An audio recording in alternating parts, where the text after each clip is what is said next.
শ্বশুর আমাকে বাড়িতে একা পেয়ে যেভাবে কাজ করল গল্পটি সম্পূর্ণ শুনলে আপনাদের মেশিন দিয়ে টপ টপ করে পানি চলে আসবে। আপনারা হাতের কাজ করতে বাধ্য হবেন এবং হাতের কাজ করার আগে হাতের কাছে টিস্যু রাখবেন এবং কানে হেডফোন লাগিয়ে নিবেন। আমার শাশুড়ি মারা গেছেন 7 মাস হয়ে গেছে এবং আমার শ্বশুর খুব একা হয়ে গেছেন। তিনি খুব দুঃখিত থাকতেন এবং কোনো কাজেই তার মন লাগত না। কিছুদিন পরে আমি লক্ষ্য করলাম যে তিনি আমাকে অদ্ভুতভাবে তাকিয়ে দেখছেন। আমি তার এই আচরণে খুবই বিরক্ত হয়ে গিয়েছিলাম। তারপর একদিন আমি ভাবলাম, যদি আমি নিজেই শ্বশুরকে খুশি করে দিই, তাহলে বাড়ির কথা বাড়িতেই থাকবে এবং কেউ জানতেও পারবে না। আর এই জন্যই আমি একদিন সিদ্ধান্ত নিলাম যে আজ শ্বশুরকে। হ্যালো বন্ধুরা, আজকের এই হার্ডকোর গল্পে আপনাদের সবাইকে স্বাগতম। বন্ধুরা, আমার নাম রূপা এবং আমার বয়স 24 বছর। আমি একজন বিবাহিত মহিলা, আমার বিয়ে হয়েছে 2 বছর আগে। আমার স্বামীর নাম বিকাশ এবং তিনি একটি প্রাইভেট কোম্পানিতে চাকরি করেন। আমাদের বিয়ের 2 বছর হয়ে গেছে কিন্তু এখনও পর্যন্ত আমাদের কোনো সন্তান হয়নি। আমাদের পরিবারে আমি, আমার স্বামী এবং আমার শ্বশুর থাকি। আমরা সবাই আমাদের জীবন নিয়ে খুব খুশি ছিলাম এবং সবাই একে অপরের সাথে খুব হাসিখুশি করে থাকতাম। কিন্তু হঠাৎ করে আমাদের খুশির উপর কারও খারাপ নজর লেগে গেল। আসল ঘটনা হল, আমার শাশুড়ি একদিন মারা গেলেন, যার কারণে আমাদের পুরো বাড়িতে শোকের ছায়া নেমে এল। শাশুড়ির মৃত্যুর পর আমরা সবাই ভেতর থেকে ভেঙে পড়েছিলাম। আমাদের উপর যেন দুঃখের পাহাড় ভেঙে পড়ল। শাশুড়ির মৃত্যুর পর আমার শ্বশুর খুব বেশি দুঃখিত হয়ে পড়লেন। যখনই আমি শ্বশুরকে দেখতাম, তিনি একা বসে বসে কাঁদতেন এবং শাশুড়িকে স্মরণ করতেন। আমি এবং আমার স্বামী শ্বশুরের এই অবস্থা দেখে খুবই দুঃখ পেতাম। আমরা ভাবতাম, যদি শাশুড়ি বেঁচে থাকতেন তাহলে শ্বশুরের এমন অবস্থা হতো না। আমি এবং বিকাশ তাকে অনেক বুঝিয়েছিলাম যে, আপনি এমন করবেন না, আপনি বাড়ির বড় মানুষ, আপনি যদি ভেঙে পড়েন তাহলে আমাদের কি হবে? আমাদের বুঝানোর কিছু সময় পর তিনি ঠিক থাকতেন, কিন্তু একা হলে আবার আগের মতোই হয়ে যেতেন। এইভাবে 7 মাস কেটে গেল, কিন্তু শ্বশুরের পক্ষে তার স্ত্রীকে ভুলে যাওয়া খুবই কঠিন মনে হচ্ছিল। তারপর কিছু সময়ের জন্য আমরা শ্বশুরকে আমাদের পাটনায় থাকা ননদের কাছে পাঠিয়ে দিলাম। ডাক্তাররা সবসময় বলেন, যদি আমরা ঘটনাস্থল থেকে দূরে চলে যাই, তাহলে ঘটে যাওয়া ঘটনা কিছু সময়ের জন্য ভুলে যেতে পারি। আমার শ্বশুর প্রায় 3 মাস পাটনা ছিলেন, কিন্তু যখন তিনি ফিরে এলেন, তখনও আমরা তার মধ্যে কোনো পরিবর্তন দেখতে পেলাম না। তার মধ্যে তেমন কোনো পরিবর্তন আসেনি, তবে আমি তার আচরণে একটি অদ্ভুত জিনিস লক্ষ্য করলাম। আমি দেখলাম যে তিনি প্রায়ই আমার দিকে তাকিয়ে থাকেন বা কখনো কখনো আমাকে স্পর্শ করারও চেষ্টা করেন। তার এই আচরণ আমার কাছে খুবই অদ্ভুত লাগছিল, কারণ এর আগে তিনি কখনো আমার সাথে এমন আচরণ করেননি। আমার ইচ্ছা হচ্ছিল যে আমি আমার স্বামীকে ফোন করে সব কথা বলে দিই, কিন্তু তারপর আমি ভাবলাম, যদি আমার স্বামী আমার কথা বিশ্বাসই না করেন, তাহলে আমি কি করব? আমি ভাবলাম, এটি হয়তো আমার ভুল ধারণা হতে পারে। কিন্তু একদিন তো সীমা ছাড়িয়ে গেল। একদিন আমার শ্বশুর এমন কিছু করলেন যে আমার পায়ের নিচ থেকে মাটি সরে গেল। আমি বিশ্বাসই করতে পারছিলাম না যে তিনি এমন কিছু করতে পারেন। আমি যখন বাথরুমে যাচ্ছিলাম, তখন সেখানে আগে থেকেই আমার শ্বশুর ছিলেন। আমি কিছুক্ষণের জন্য সেখানে দাঁড়িয়ে রইলাম, ভাবলাম তিনি কিছুক্ষণের মধ্যেই বেরিয়ে আসবেন। কিন্তু ভেতর থেকে অদ্ভুত অদ্ভুত শব্দ আসছিল, তিনি সম্ভবত নিজেকে শান্ত করছিলেন। আমি ভাবছিলাম, শ্বশুর এতক্ষণ ধরে বাথরুমের ভেতরে কি করছেন?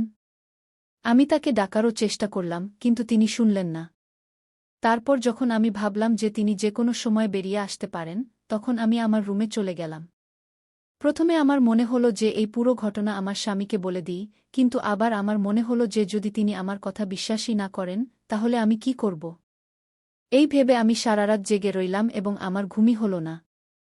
আমি ভেতর থেকে খুবই বিরক্ত ছিলাম, কারণ এতদিন ধরে যা কিছু ঘটছিল তা খুবই অদ্ভুত ছিল।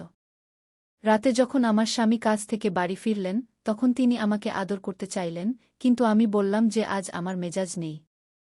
এত বলে আমি তার দিকে পিঠ ফিরে শুয়ে পড়লাম। আমার পুরো রাত জেগে কেটে গেল। পরের দিন আমার স্বামীকে শহরের বাইরে কোনো কাজে যেতে হয়েছিল। তিনি 1 সপ্তাহের জন্য একটি মিটিংয়ে যাচ্ছিলেন। আমি তার ব্যাগ গুছিয়ে দিলাম এবং তার টিফিনও তৈরি করে দিলাম। কিছুক্ষণ পর আমার স্বামী তার কাজে চলে গেলেন। এখন বাড়িতে শুধু আমি এবং শ্বশুর ছিলেন। আমি ভয়ে কাঁপছিলাম। আমার প্রতিটি মুহূর্ত যেন শতাব্দীর মতো কাটছিল। সারাদিন ঘরের কাজ করেছি এবং সব কাজ শেষ করে আমার রুমে চলে এসেছি। গত রাতে ঘুম না আসার কারণে এখন ঘুম আমাকে ঘিরে ধরতে শুরু করেছে। ঘুমের চাপে আমার চোখ নিজে থেকেই বন্ধ হয়ে যাচ্ছিল। দিনের ৩ বাজছিল, আমি টেরই পাইনি কখন আমার চোখ বন্ধ হয়ে গেল এবং আমি গভীর ঘুমে চলে গেলাম। আমি সাধারণত শাড়িই পরি, কিন্তু কয়েকদিন ধরে বেশি গরমের কারণে আমি সালোয়ার কামিজ পরছিলাম। আমার পুরো শরীর ঘামে ভিজে গিয়েছিল এবং আমি আমার ঘরে গিয়ে পাখার নিচে শুয়ে পড়েছিলাম। প্রায় ১ ঘণ্টা পরে আমি অনুভব করলাম কেউ আমাকে অদ্ভুতভাবে হাত দিচ্ছে। প্রথমে আমি ভেবেছিলাম হয়তো আমি স্বপ্ন দেখছি এবং স্বপ্নে আমি আমার স্বামীর সাথে আছি। কিন্তু তারপর আমি হঠাৎ করে আতঙ্কে উঠে বসলাম এবং আমার কাপড় ঠিক করতে লাগলাম। আমি দেখলাম আমার শ্বশুরজি আমার পাশে বসে আছেন। আমি তাকে দেখে চমকে গেলাম। আমি তাকে জিজ্ঞাসা করলাম, কি হয়েছে বাবুজি? আপনার আমার সাথে কোনো কাজ ছিল? শ্বশুরজি বললেন, বউ, আমার চা খাওয়ার ইচ্ছা করছে। আমি তোমাকে অনেকবার ডাক দিয়েছি, কিন্তু সম্ভবত তুমি শুনতে পাওনি, তাই আমি নিজেই তোমার ঘরে চলে এসেছি। এখানে এসে দেখলাম তুমি শান্তিতে ঘুমিয়ে আছো, তাই ভেবেছি ঘুমন্ত বুকে কেন জাগাবো, আমি নিজেই চা বানিয়ে নেব। কিন্তু এর মধ্যেই তুমি জেগে উঠলে। এই কথাগুলোতে শ্বশুরজি তার সাফাই দিলেন।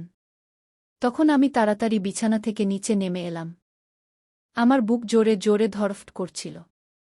আমি আমার চুনরি মাথায় টেনে নিয়ে বললাম, বাবুজি, আপনি আপনার ঘরে যান, আমি এখানেই চা নিয়ে আসছি। আমার এতটা বলার পরেই তার মন ভেঙে গিয়েছিল। তারপর তিনি তার ঘরে চলে গেলেন। প্রায় ১০ মিনিট পরে আমি তার ঘরে ১ কাপ চা নিয়ে গেলাম। আমি তার ঘরে গিয়ে দেখলাম শ্বশুরজি তার ঘরে বসে কাঁদছেন। আমি জিজ্ঞাসা করলাম, কি হয়েছে বাবুজি? আপনি কাঁদছেন কেন? কোনো সমস্যা আছে? যদি আপনার অসুস্থতা হয় তবে আমি এখনই ডাক্তারকে ফোন করে দিই। তিনি বললেন, না বউ, এমন কিছু নয়। আজ শুধু তোমার শাশুড়ির খুব মনে পড়ছে। আজ তার খুব অভাব অনুভব করছি। যেদিন থেকে সে চলে গেছে সেদিন থেকে আমি বুঝতে পারছি না কাকে আমার মনের কথা বলবো। আমিও একজন মানুষ, আমারও কিছু ইচ্ছা আছে। আমারও ইচ্ছা হয় আমি আমার মনের সব কথা কাউকে বলি। এখন আমি আর শিশু ছিলাম না যে আমি তার ইশারাকে বুঝতে পারব না। আমি বুঝতে পারছিলাম তিনি কী বিষয়ে কথা বলছেন। তবুও আমি তার কাছে গিয়ে বললাম, বাবুজি, আপনি চিন্তা করবেন না, সব ঠিক হয়ে যাবে। আর যদি আপনার কোনো কথা বলার থাকে তবে আপনি আমার সাথে বলতে পারেন। আমি তো আছি আপনার সাথে। আমি এতটা বলার পরেই তিনি আমাকে জড়িয়ে ধরে কাঁদতে লাগলেন। আমার খুব অদ্ভুত লাগছিল এবং আমার মনে নানা রকম চিন্তা আসছিল। তবুও আমি তার উপর খুব দয়া অনুভব করছিলাম। আর শ্বশুরজির বয়সও এত বেশি হয়ে গিয়েছিল যে আমরা তার দ্বিতীয় বিয়ে দিতে পারতাম না। যদি আমরা তার দ্বিতীয় বিয়ে দিতাম তাহলে আমরা কারও মুখ দেখানোর মতো থাকতাম না। সমাজ আমাদের ত্যাগ করে দিত। এর চেয়ে বরং বাড়িতেই এই সমস্যার কোনো সমাধান খুঁজে বের করা ভালো। একবার আমার মনে হল, যদি আমি নিজেই শ্বশুরজিকে খুশি করে দিই তাহলে কেউ জানতেও পারবে না এবং ঘরের কথা ঘরেই থাকবে। আমি মনকে শক্ত করে নীরবে তার প্রস্তাব মেনে নিয়েছিলাম।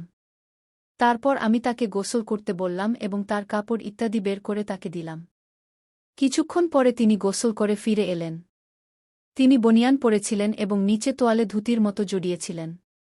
তিনি আমাকে দেখে একটু হাসলেন এবং আমিও তার এই আচরণে একটু হেসে ফেললাম। তারপর পরের দিন সকালে যখন আমি চা দিতে তার ঘরে গেলাম তখন দেখলাম তিনি সম্ভবত তোয়ালে জড়িয়েই ঘুমিয়ে পড়েছেন। আমি হালকা করে দরজাটা ধাক্কা দিলাম, দেখলাম দরজা আগে থেকেই খোলা ছিল এবং শ্বশুরজি বনিয়ান পরেই ঘুমাচ্ছেন। তার এই আচরণে আমার খুব রাগ হল, কিন্তু আমি তাকে কিছু বললাম না এবং চা দিয়ে রান্নাঘরে চলে এলাম। প্রায় ১ ঘণ্টা পরে তিনি রান্নাঘরে এলেন এবং আমাকে বললেন, বউ, একটু তেল গরম করে আমার ঘরে নিয়ে এসো এবং আমার মাথা ও শরীরের মালিশ করে দাও। এবার আমি তার খারাপ নিয়ত আগেই বুঝে ফেলেছিলাম, কিন্তু আমার কাছে কোনো প্রমাণ ছিল না। কিছুক্ষণ পরে আমি এক বাটিতে তেল গরম করে তার ঘরে নিয়ে গেলাম এবং তাকে বললাম, বাবুজি, এই তেল নিন, আপনি নিজেই লাগিয়ে নিন। আজ আমার অনেক কাজ করতে হবে এবং অনেক কাপড় ধুতে হবে। তিনি বললেন, বউ, মাথায় তো আমি নিজেই লাগিয়ে নেব, কিন্তু পিঠে আমার হাত পৌঁছাবে না, তাই পিঠের মালিশ তুমিই করে দাও। এত বলেই তিনি তার বিছানায় পেটের উপর ভর দিয়ে শুয়ে পড়লেন। আমার আজ সকাল থেকেই তার উপর খুব রাগ হচ্ছিল, কিন্তু তবুও আমি তার পিঠের মালিশ করতে লাগলাম। প্রায় ১০ মিনিট পরে তিনি পাশ বদল করে বললেন, বউ, তোমার হাত তো তেলেই খারাপ হয়ে গেছে, একটু পেটেরও মালিশ করে দাও। আমি না চাইলেও তার সব কথা মানতে লাগলাম এবং আমার দুটি হাত দিয়ে তার মা গু আমি ভাবছিলাম, যদি আজ শাশুড়ি মা বেঁচে থাকতেন তাহলে আমাকে এই সব করতে হতো না।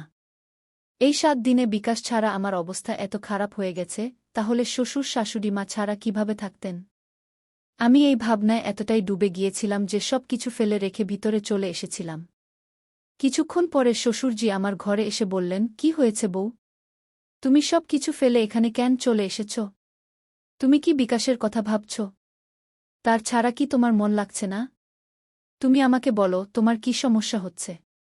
তুমি যা চাইবে আমি এখনই পূরণ করে দেব। আমি তোমাকে আমার মেয়ের মতোই মনে করি। আমি কখনই চাইব না যে তুমি কোনোভাবে দুঃখে থাকো। শেষ পর্যন্ত তুমিও তো আমার আদরের মেয়ে। আমি তার পায়ে পড়ে গেলাম। আমি বললাম, শ্বশুরজি, আমি আপনাকে অনেক ভুল বুঝেছিলাম। আমাকে ক্ষমা করে দিন। আমি এতদিন ধরে ভাবছিলাম যে আপনি আমার উপর খারাপ নজর রাখছেন, আর সেই জন্য আমি আপনাকে এড়িয়ে চলছিলাম। কিন্তু এখন আমি বুঝতে পারছি যে বিকাশ গেছে মাত্র 5 দিন, আর আমি তার ছাড়া এতটা বিপর্যস্ত হয়ে পড়েছি। শাশুড়ি মা তো অনেক দিন আগেই চলে গেছেন, আপনি নিশ্চয়ই আরও বেশি কষ্ট পাচ্ছেন। যদি আমি আপনাকে কষ্ট দিয়ে থাকি তাহলে আমাকে ক্ষমা করে দিন। এখন থেকে আমি আপনার সব রকমের দেখাশোনা করব এবং আপনার মেয়ে হয়ে থাকব। তাহলে বন্ধুরা, আপনাদের এই গল্পটি কেমন লাগল? কমেন্ট করে অবশ্যই জানাবেন। যদি গল্পটি পছন্দ হয় তাহলে লাইক করুন এবং বন্ধুদের সাথে শেয়ার করুন। আরও এমন রোমাঞ্চকর গল্পের জন্য আমাদের চ্যানেল সাবস্ক্রাইব করুন এবং বেল আইকন টিপতে ভুলবেন না। আবার দেখা হবে অন্য কোনো মজার গল্প নিয়ে। ততক্ষণ পর্যন্ত বিদায়।